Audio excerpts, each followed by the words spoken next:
বউয়ের বাপের বাড়ি থেকে যে খাট পালং দেয়া হবে, যে সোফা দেয়া হবে, ওই খাটে বউয়ের সাথে শোবেন, ওই সোফায় বউয়ের সাথে বসবেন, লজ্জা শরমের মাথা খাইছেন?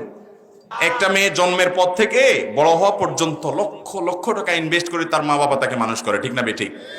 এরপরে আপনি যায়া সে মেয়েটা, আস্ত মেয়েটা তুলে নিয়ে আসতেছেন। আপনি শ্বশুর মশাইকে সারা জীবন শুকরিয়া জানানো উচিত যে আব্বাজান পড়ালেখা করেছেন আপনি, সার্ভিস দিচ্ছে আমার বাসায়, বড় করেছেন আপনি, সার্ভিস দিচ্ছেন আমার বাসায়, সবকিছু আপনি তাকে রেডি করে দিয়েছেন, লক্ষ লক্ষ টাকা ইনভেস্ট করছেন, আজ তো মেয়েটা তুলে নিয়ে আসলাম। সারা জীবন শ্বশুরের কাছে আপনি অবনত থাকবেন, সেটা না করে উল্টা বরং শ্বশুর বলতেছেন মেয়ে দিয়েছেন, ভালো কথার সাথে খাট পালাঙ্গ দেন। এটার চাইতে বড় জুলুম আরেকটা হতে পারে? এই যৌতুকের অভিশাপ থেকে আমরা আমাদের দেশটাকে মুক্ত দেব তো ইনশাআল্লাহ? ভাইরা আমার, তরুণরা যারা আছেন এখনো বিয়ে শাদী করেন নাই, প্রতিজ্ঞা করেন শ্বশুর বাড়ি থেকে একটা সুই সুতাও নেব। প্রতিজ্ঞা করবেন তো ইনশাআল্লাহ? যে সমস্ত যুবকরা এখনো বিয়ে করেন নাই, প্রতিজ্ঞা করেছেন, হাত তোলেন দেখি। আল্লাহ রাব্বুল আলামিন যুবকদেরকে যৌতুক মুক্ত বিয়ে করার তৌফিক দান করুন।